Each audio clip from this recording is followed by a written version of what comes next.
अध्यारोपण का सिद्धांत पढ़ाएंगे, साथ रहिए। अध्यारोपण का सिद्धांत मतलब क्या होता है? एक से अधिक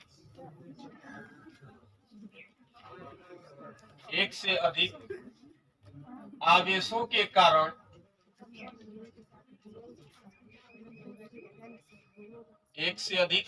के कारण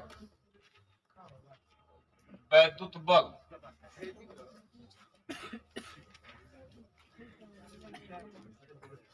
अध्यारोपण का सिद्धांत इसको बोलेंगे, और एक से अधिक आवेशों के कारण वैद्युत बल, इसको रोको। अध्यारोपण का सिद्धांत इसका मतलब यह है कि एक से अधिक आवेशों के कारण वैद्युत बल निकालेंगे। आपको पता है कि दो आवेश हवा या निर्वात में Q1 व Q2 एक दूसरे से r दूरी पर थे, तो इनके बीच लगने वाला वैद्युत बल कूलाम ने निकाला था, और जिसका मान 1/4 pi epsilon not Q1 Q2 divide by r² होता है।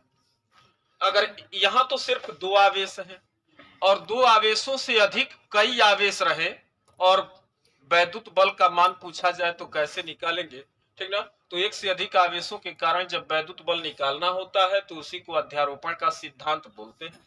बात समझिएगा। मान लीजिए यहाँ एक आवेश है Q1, यहाँ दूसरा आवेश Q2, यहाँ तीसरा आवेश Q3, ऐसे बढ़ते चले जाएंगे। मान लीजिए ये nवां आवेश है Qn, यहाँ कोई दूसरा चार्ज रखा गया है Q।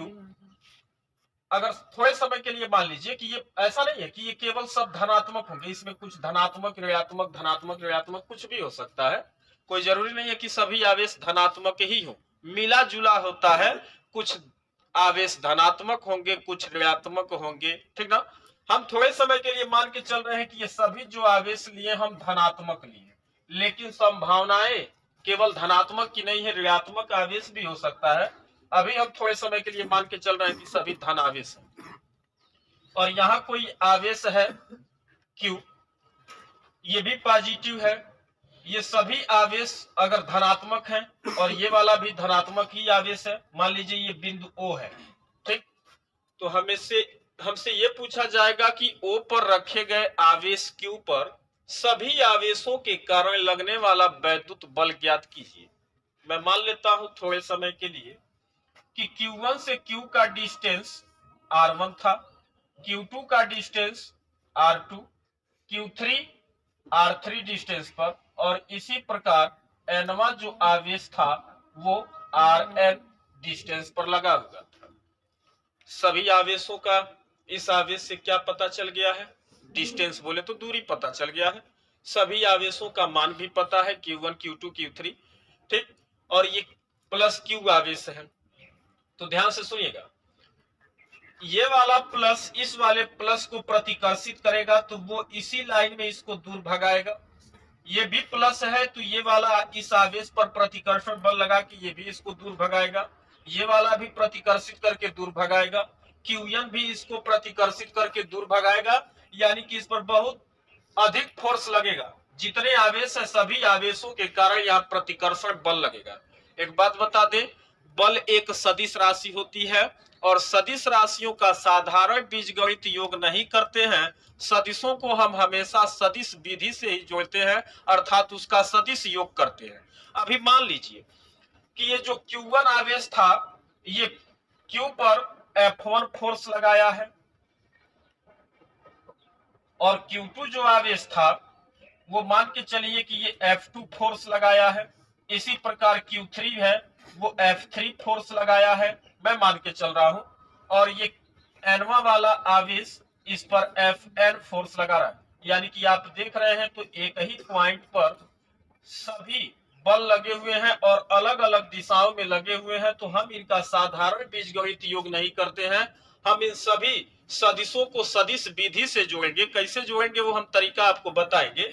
अच्छा देखिएगा, अगर हम F1 का मान निकालें तो कूलाम का ही नियम यूज करेंगे। F1 का मान निकालेंगे तो हम वेक्टर में लिख रहे हैं, सदिश बल सदिश राशि होती है। F1 का मान निकालेंगे तो F1 क्या होगा, कूलाम का नियम दो आवेशों के लिए लगाएंगे तो क्या लिखेंगे, पहले 1/4 पाई एप्सिलॉन नॉट, दोनों आवेशों का गुणनफल, तो एक आवेश Q1 था, दूसरा आवेश क्या था, Q था, और इनके बीच का डिस्टेंस R1 था, तो R1 का स्क्वायर लिखेंगे।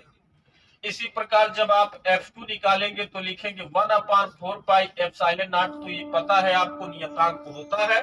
फिर दोनों आवेशों का गुणनफल करेंगे, यानी कि Q2 के साथ में Q का मल्टीप्लाई और डिवाइड बाय दोनों के बीच का डिस्टेंस R2 का स्क्वायर करेंगे। इसी प्रकार जब आप F3 निकालेंगे तो लिखेंगे F3 बराबर 1/4 पाई एप्सिलॉन नॉट और Q3 into Q divide by R3 का स्क्वायर। आप Qn भी इस Q को क्या करेगा, प्रतिकर्षित करेगा, फोर्स लगाएगा, तो हम निकालेंगे Fn बराबर 1/4 पाई एप्सिलॉन नॉट और Qn into Q divide by Rn का स्क्वायर लिखेंगे। ये सभी बल सदिश राशियां हैं और हमें इस बिंदु O पर लगने वाला अगर नेट फोर्स मान लीजिए वो F नेट है, तो हम क्या करेंगे, सभी बलों का सदिश योग करेंगे। हम लिख रहे हैं vector F1 plus vector F2, vector लगा है, सदिश को निरूपित करता है, यानी कि ये बल सदिश राशि है, और यहाँ हम सदिश का क्या करेंगे, सदिश योग करके लिखेंगे। साधारण बीजगणित योग कर देंगे तो गलत हो जाएगा, ठीक। और ध्यान से सुनिएगा, दो सदिशों को, अच्छा मान लीजिए इस पॉइंट पर 1 2 3 4 फोर्स दिख रहे हैं, चार ही नहीं होगा बहुत होगा, तो उनको हम डायरेक्ट जोड़ेंगे कैसे, तो डायरेक्ट नहीं जोड़ेंगे। हम बार बार ये बात बता रहे हैं कि इनका साधारण बीजगणित योग नहीं करते हैं, हम इसको सदिश विधि से जोड़ेंगे और दो दो का क्रम बना करके हम इसको सॉल्व करेंगे, एग्जाम्पल करेंगे तो बात क्लियर होगा। पहले देखिएगा सदिशों को जोड़ने का तरीका। अगर मान लीजिए दो सदिश एक पॉइंट पर, ये F1 था, ये F2 था, एक ही बिंदु पर ये दो सदिश लगे हुए हैं, इन दोनों सदिशों के बीच का कोण आपको पता है अगर थीटा, तो इस पॉइंट पर, इस बिंदु O पर नेट फोर्स कितना होगा, तो उस F नेट का मान निकालने के लिए क्या करेंगे, हम इसका बीजगणित योग नहीं करेंगे, हम सदिश योग करेंगे। और सदिश योग के लिए हम फार्मूला लिख रहे हैं, आप पहले सदिश का स्क्वायर लिखेंगे, दूसरे सदिश का स्क्वायर लिखेंगे, और दो गुणे पहला सदिश इंटू दूसरा सदिश, और इनके बीच का कोण लेते हैं cos थीटा, ठीक। अगर F1 का मान पता है तो F1 का मान रखेंगे, F2 का मान पता है तो F2 का मान रखेंगे, इनके बीच का कोण पता है तो आप थीटा का मान रखेंगे, ठीक। और तब जाकर के इन दोनों सदिशों का ये सदिश योग होता है। इसी योग से और इसी मेथड से आप सदिशों को जोड़ेंगे। सदिशों का कभी भी साधारण बीजगणित योग नहीं होगा, ये सिर्फ दो सदिशों को जोड़ने का तरीका बताया गया है। अगर मान लीजिए आपको यहाँ बहुत सारे सदिश दिखाई दे रहे हैं, तो आप इसमें से दो दो को मिला करके जोड़ते जाएंगे। जैसे मान लीजिए ये F2 और F1 के बीच का अगर कोण पता होता तो दोनों को जोड़ते, तो दोनों मिलकर के एक बन जाएगा, तो उस जो दोनों को जोड़ करके एक बनेगा उसको, और फिर F3 को फिर एक साथ जोड़ेंगे, फिर वो दोनों मिलकर के एक बन जाएगा, फिर उसका Fn के साथ योग करेंगे, फिर जोड़ेंगे, तो यानी कि दो दो को मिला करके जोड़ते चले जाएंगे। और आपको दिया रहेगा, ऐसा नहीं है कि आपको कोई नहीं पता रहेगा, खाली F1 F2 का मान पता रहेगा तो हम जोड़ लेंगे, नहीं, आपको एंगल पता रहेगा, क्योंकि जब तक सदिशों के बीच का कोण पता नहीं होगा तब तक आप क्या करेंगे, उन सदिशों को जोड़ नहीं पाएंगे। इसमें हम एक विशेष बात ये बताते हैं, ध्यान से सुनिएगा। अगर हम केस बनाए और लिखते हैं केस फर्स्ट, मान लीजिए यदि थीटा का मान 0 डिग्री हो जाए, यानी कि दोनों सदिश के बीच का कोण 0 डिग्री हो जाए, मतलब क्या हुआ कि अगर ये दोनों सदिश ऐसे थीटा कोण पर लगे हुए थे, अभी थीटा है, और जैसे ऊपर वाले मार्कर को धीरे धीरे नीचे लेकर के आएंगे, थीटा का मान कम हो रहा है, कम हो रहा है, कम होते होते क्या हो जाएगा, 0। और जब दोनों सदिशों के बीच का कोण 0 हो जाएगा तो दोनों सदिश एक ही दिशा में हो जाएंगे। यानी कि अगर ये पॉइंट O था तो F1 भी इधर ही था और F2 भी क्या है, इधर ही है, दोनों एक ही दिशा में ये सदिश लगे हुए हैं, तो थीटा का मान 0 होगा। इस मान तो थीटा के इस मान को उठा करके अगर आप यहाँ रखेंगे तो क्या बनेगा, एफ नेट बराबर अंडर रूट F1 का स्क्वायर प्लस F2 का स्क्वायर प्लस 2F1 F2 और इंटू क्या होगा cos 0 डिग्री। cos 0 डिग्री का मान 1 होता है, यानी कि ये बनेगा under root F1 square plus F2 square और प्लस 2F1 F2। देखा जाए तो ये a प्लस बी का होल स्क्वायर बना, a square plus B square plus 2ab F1 का स्क्वायर प्लस F2 का स्क्वायर प्लस 2F1 F2, यानी कि आप उसे under root F1 plus F2 का होल स्क्वायर लिख सकते हैं और स्क्वायर हटाएंगे तो ये रूट हट जाएगा और क्या बचेगा, सिर्फ F1 प्लस F2 बचेगा, ये F नेट। यानी कि ध्यान देने वाली बात है, अगर दो सदिश एक ही दिशा में लगे हुए, दो सदिश एक ही दिशा में लगे हुए हैं तो बिना दिमाग लगाए आपको क्या कर देना है, उनका डायरेक्ट योग कर देना है, दोनों को क्या कर देंगे, डायरेक्ट जोड़ देंगे।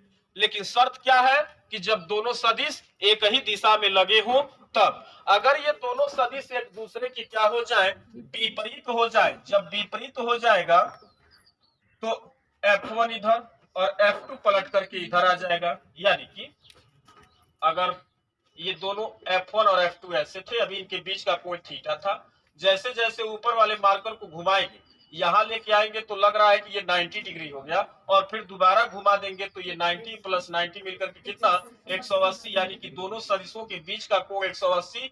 एक सदिश का डायरेक्शन इधर है, एक सदिश का डायरेक्शन इधर है, दोनों एक दूसरे के क्या हो जाएंगे, अपोजिट हो जाएंगे।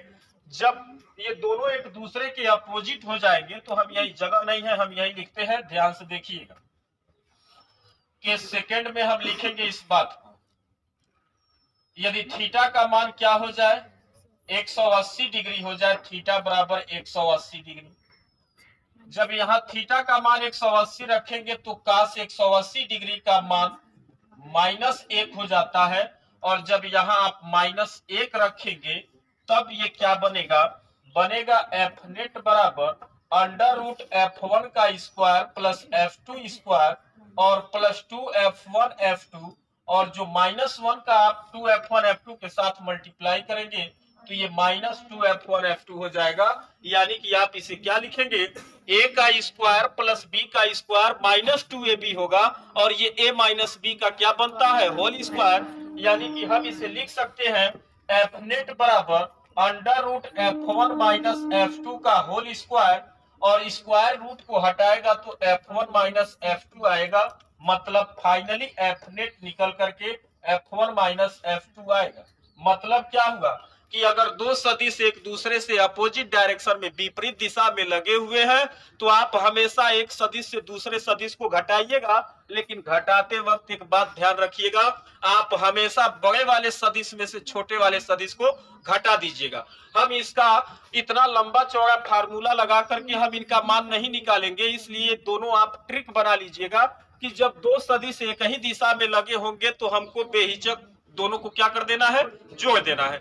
और अगर दोनों सदिश एक दूसरे से विपरीत दिशा में लगे हुए हैं तो आप हमेशा बड़े वाले सदिश में से छोटे वाले सदिश को घटा लीजिएगा। यानी कि एक कंडीशन में 0 डिग्री बनेगा, जब 0 डिग्री होगा तो दोनों सदिश एक ही दिशा में, और दूसरा कंडीशन की जब 180 डिग्री बनेगा दोनों सदिशों के बीच का कोण, ठीक ना, तो वो विपरीत दिशा में हो जाएंगे और विपरीत दिशा होने के कारण आप हमेशा बड़े वाले सदिश में से छोटे वाले सदिश को घटाएंगे। तो ये दो ट्रिक याद रखिएगा कि जब सदिश एक ही दिशा में हो तो उनका योग करने के लिए आप उनको डायरेक्ट जोड़ देंगे, और अगर एक ही बिंदु पर दो सदिश एक दूसरे से विपरीत दिशा में लगे हुए हैं तो आप हमेशा बड़े वाले सदिश में से छोटे वाले सदिश को घटा दीजिएगा।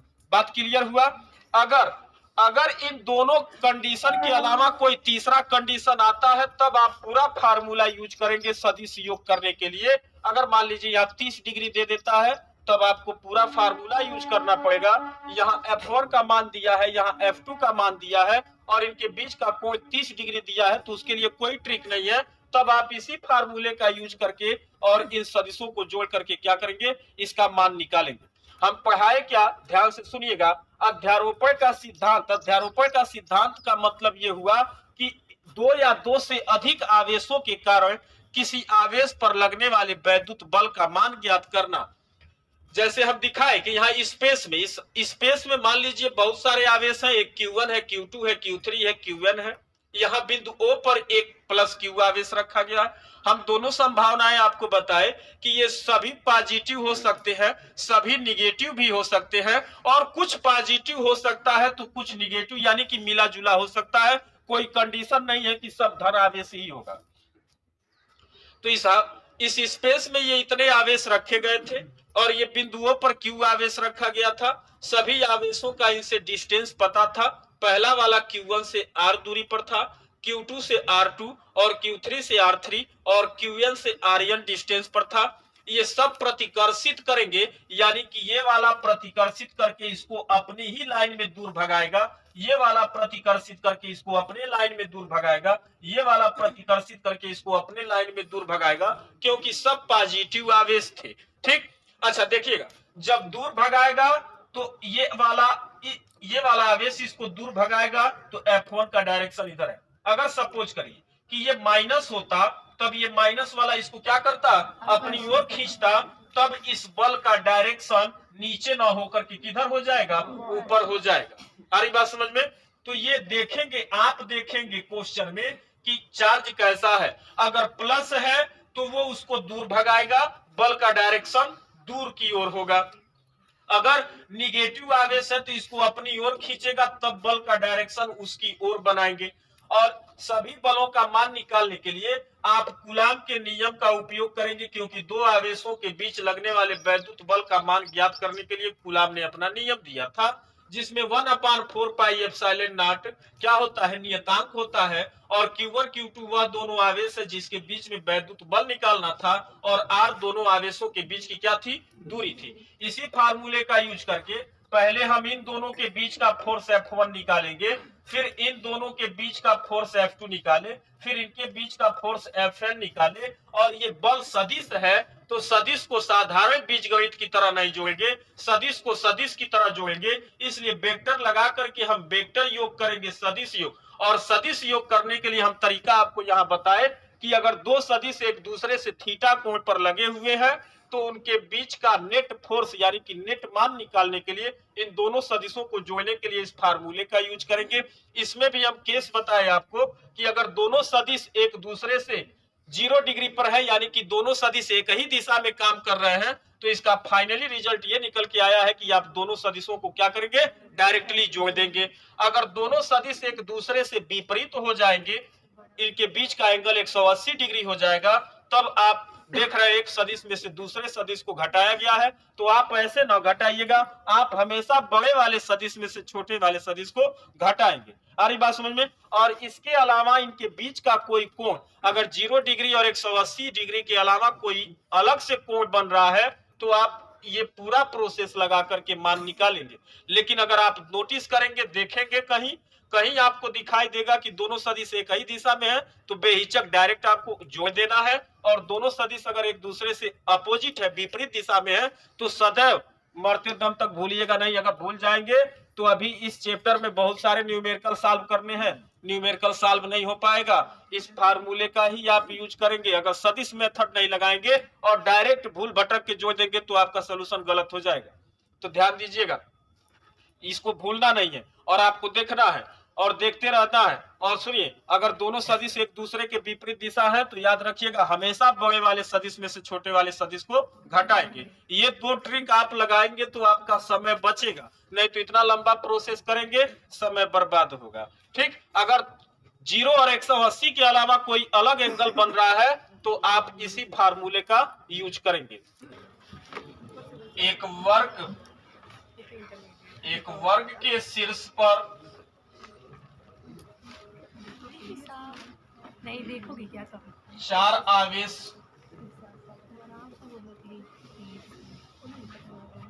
रखे गए हैं। एक वर्ग के शीर्ष पर 4 आवेश रखे गए हैं। सभी आवेशों के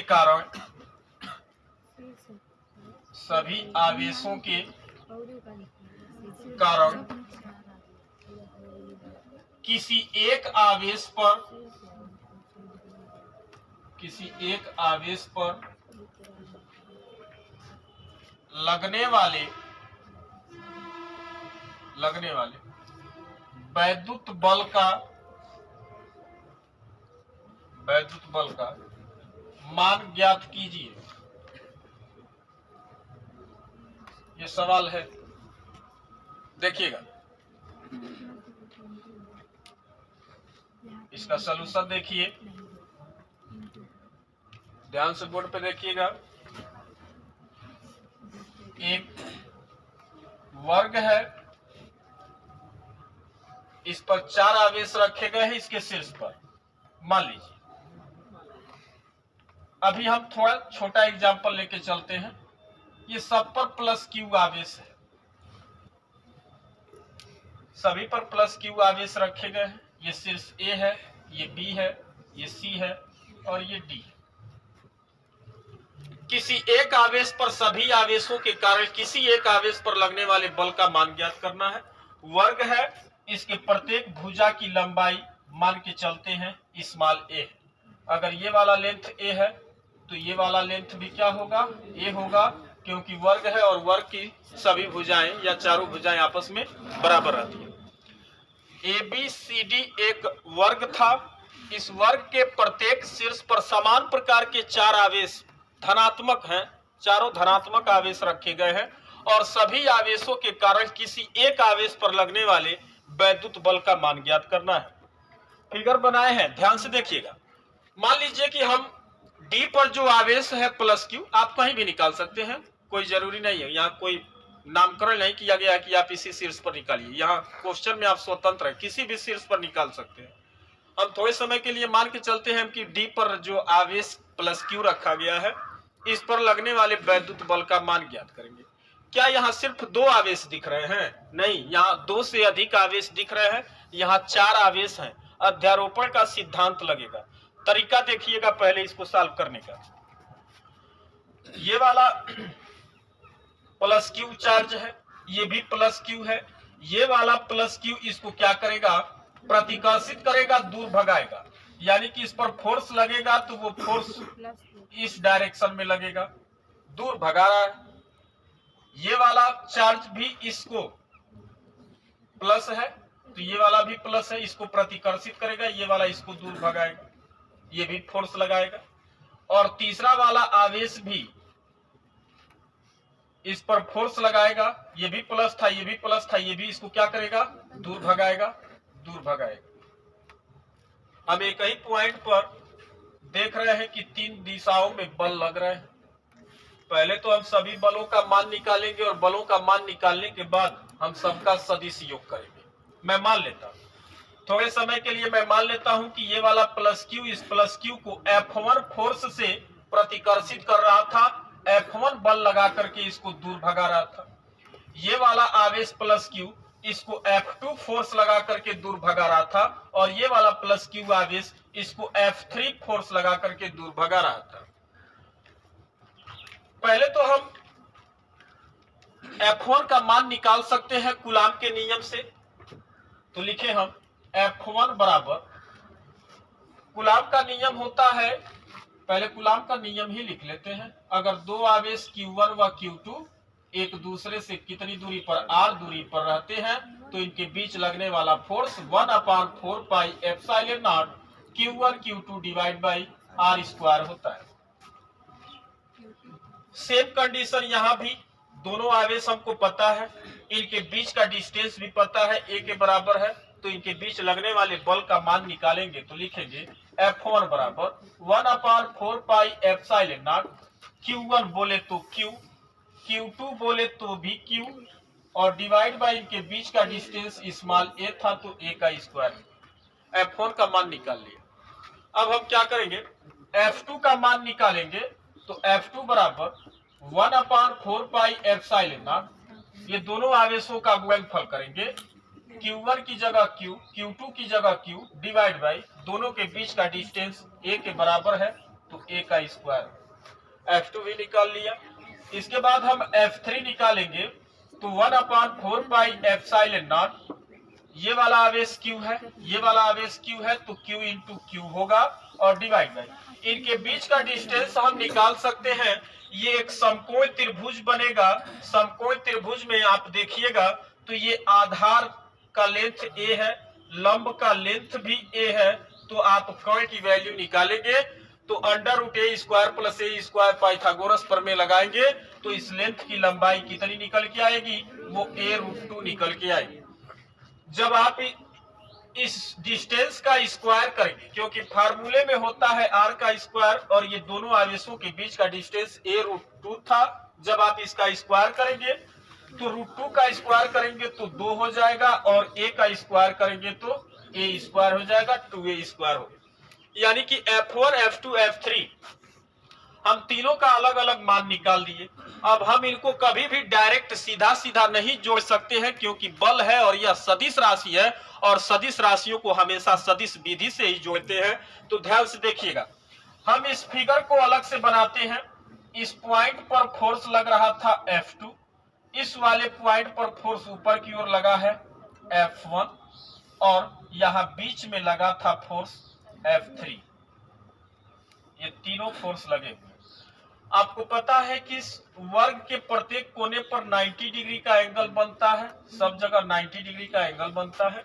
यानी कि देखा जाए तो ये इस वाले लेंथ को आप आगे बढ़ा दीजिए, इस वाले लेंथ को आप आगे बढ़ा दीजिए तो इन दोनों के बीच का एंगल कितना हो जाएगा, 90 डिग्री होगा। यानी कि एक बात तो क्लियर हो गया कि F1 और F2 के बीच का एंगल कितना, 90 डिग्री हुआ है। अगर हम थोड़े समय के लिए F3 को मैं माना हूं कि लगा है, लेकिन इसको थोड़े समय के लिए आप दूर हटा दीजिए यहां से और सिर्फ इन्हीं दोनों को देखिए, F1 को और F2 को ही देखिए, तो एक बात तो क्लियर हो गया कि F1 और F2 के बीच का एंगल 90 डिग्री है। आ रही बात समझ में? अभी ध्यान से देखिएगा, पहले हम इनके मानों पर थोड़ा सा दिमाग लगाते हैं। F1 का मान निकाले थे 1/4 pi epsilon not Q into Q by A square. F2 का मान निकाले हैं तो 1/4 pi epsilon not Q into Q by A square. देखा जाए तो F1 और F2 का आंकिक मान आपस में बराबर दिख रहा है। थोड़े समय के लिए आप F1 को भी F मान लीजिए और F2 को भी F मान लीजिए। मैं मान लेता हूं थोड़े समय के लिए, क्योंकि ये दोनों मान आपस में क्या थे, बराबर थे। और किसके बराबर हम मान लिए, F के बराबर। यानी कि F1 का भी मान F था और F2 का भी मान क्या है, F ही है। और F का मान जब लिखना होगा तो इसी में, चाहे इसका दोनों जब सेम है तो किसी एक F का मान लिख सकते हैं। ठीक, अभी देखिए हम यहाँ ट्रांसफर करते हैं। F1 तो अब F के बराबर हो गया, F2 भी अब F के बराबर हो गया। दोनों के बीच का एंगल 90 डिग्री है। दो सदिशों के बीच का कोण थीटा रहता है। तो अभी जस्ट फार्मूला बताएं तो आप निकालेंगे F नेट बराबर अंडर रूट F1 का स्क्वायर प्लस F2 का स्क्वायर और प्लस 2F1 F2 और इंटू कॉस थीटा की जगह पर यहाँ दोनों सदिशों के बीच का कोण 90 डिग्री। cos 90 का मान 0 होता है, 0 के साथ कुछ भी गुणा करेंगे तो ये नीचे जितना अंडरलाइन किए टोटल वैल्यू 0 हो जाएगी। सिर्फ अंडर रूट F1 का स्क्वायर प्लस F2 स्क्वायर बचेगा। यानी कि आप लिखेंगे F नेट बराबर अंडर रूट F1 की जगह आप F लिखेंगे तो F का स्क्वायर, F2 की जगह भी आप F लिखेंगे तो F स्क्वायर, और जब F स्क्वायर में F स्क्वायर जोड़ेंगे तो अंडर रूट 2F स्क्वायर होगा। F स्क्वायर को रूट से बाहर निकालेंगे तो ये F रूट 2 बनेगा। एक बात और बता दे, ध्यान से सुनिएगा, एक ही पॉइंट पर तीन फोर्स लगे थे F1, F2, F3। हम इस फिगर को अलग से बनाए हैं। F3 को बोले अभी छुपा के रखिए, वो बीच में लग रहा है, अभी उसका डिस्कशन बाद में करेंगे। क्योंकि एक ही बिंदु पर तीन फोर्स लग रहे थे और तीनों को हम डायरेक्ट साधारण बीजगणित की भांति नहीं जोड़ सकते हैं। सदिशों को हमेशा सदिश विधि से जोड़ेंगे और सदिश विधि से जोड़ने के लिए सिर्फ दो सदिशों को जोड़ने का फार्मूला पता है। तो हम सबसे पहले F1 और F2 को जोड़े हैं, क्योंकि हमें पता था इनके बीच का एंगल 90 डिग्री है, क्योंकि वर्ग के प्रत्येक कोने पर 90 डिग्री का कोण बनता है। इस भुजा को आगे बढ़ाएंगे, इसको आगे बढ़ाएंगे तो दोनों के बीच का कोण 90 डिग्री। हम इन दोनों सदिशों का मान देखें तो सेम था, तो हम इसको भी F माने, इसको भी F माने और F1 की जगह भी F और F2 की जगह भी F लिख करके अभी फाइनली F रूट 2 निकाले। एक बात ध्यान से समझिएगा, जब इन दोनों को जोड़ेंगे, ये भी बल था, ये भी बल था, जब दोनों को जोड़ेंगे तो वो भी बल ही होगा। बल में बल जोड़ेंगे तो बल ही होगा, और उसका भी कुछ ना कुछ डायरेक्शन होगा। तो हम बताएं आपको कि जब इन दोनों को जोड़ेंगे तो जोड़ने के बाद जो इन दोनों का योगफल आएगा वो इनके जस्ट बीचों बीच से होकर के जाएगा, न तो इधर जाएगा न इधर जाएगा। दोनों को जोड़ेंगे, दोनों का मान जब आपस में बराबर है, जब बराबर है तब की बात है। जब बराबर है तो इन दोनों को जोड़ेंगे तो उस बल का डायरेक्शन एकदम बीचों बीच से होकर के जाएगा। यानी कि देखा जाए तो इधर से 45 डिग्री का एंगल बनाएगा और इधर से भी 45 डिग्री का एंगल बना करके ये बीच में जाएगा। यानी कि इस फिगर को हम अब फिर अलग से बनाते हैं। अगर इस पॉइंट को आप डी माने हैं तो ध्यान से देखिएगा, पॉइंट डी पर एक फोर्स तो पहले से था, क्या था वो? F3 था। F3 एकदम जस्ट बीचों बीच से होकर के गया है, यानी कि ये वाला एंगल 45 डिग्री, ये वाला एंगल 45 डिग्री था, तो यहाँ भी ये वाला एंगल कितना बनेगा? 45 डिग्री ही बनेगा। यानी कि ये F3 तो एकदम दोनों के बीचों बीच से होकर के जा रहा था, 45 डिग्री का एंगल बराबर बराबर बना रहा था, तो पहले से तो F3 लगा हुआ था और इन दोनों को जोड़े हैं तो इसका भी डायरेक्शन F3 के ही डायरेक्शन में आया है। यानी कि ये था F नेट था जो हम F1 और F2 को जोड़ के निकाले थे। इन दोनों को जोड़े, दो को मिला दिए तो उसका भी डायरेक्शन F3 के ही डायरेक्शन में आ गया। अब देखिएगा, एक F नेट और एक F3, ये दोनों एक ही डायरेक्शन में आ गए। और हम आपको क्या बताएं कि जब दो सदिश एक ही दिशा में आ जाता है तो उनको हम डायरेक्ट जोड़ देते हैं। यानी कि अगर फाइनली F की वैल्यू निकाली जाए, यानी कि कुल बल कितना लगेगा, तो आप क्या करेंगे, F नेट जो निकाले थे इन दोनों को जोड़ करके उसके साथ में आप किसको जोड़ देंगे? F3 को जोड़ देंगे। क्यों जोड़ेंगे? क्योंकि दोनों एक ही डायरेक्शन में जा रहा था। एक बात और बताएं, अगर ये दोनों बराबर नहीं रहेंगे, यहाँ F1 और F2 का आंकिक मान आपस में बराबर था, अगर ये बराबर नहीं रहेंगे तो इनको जोड़ने पर जो F नेट का डायरेक्शन हम बोले हैं बीच से जाएगा, वो बीच से जाएगा नहीं। बीच से एकदम बिल्कुल इधर से 45 डिग्री इधर से 45 डिग्री बना करके वो निकलेगा। कब? जब ये दोनों का आंकिक मान आपस में बराबर होगा तब। यहाँ आंकिक मान बराबर था तो ये इन दोनों को जोड़ेंगे तो इसका नेट वाला इनके बीच से होकर के जाएगा, और बीच में तो पहले से F3 लगा हुआ था, यानी कि F3 हो गया। और F1 और F2 को जो जोड़े थे इसको डॉटेड बना रहे हैं, ये F1 था और ये F2 था, ये डॉटेड बनाए हैं, ठीक। और ये पॉइंट डी था। तो ध्यान दीजिएगा, F1 और F2 को जोड़े हैं तो F नेट आया है और F3 पहले से यहां था।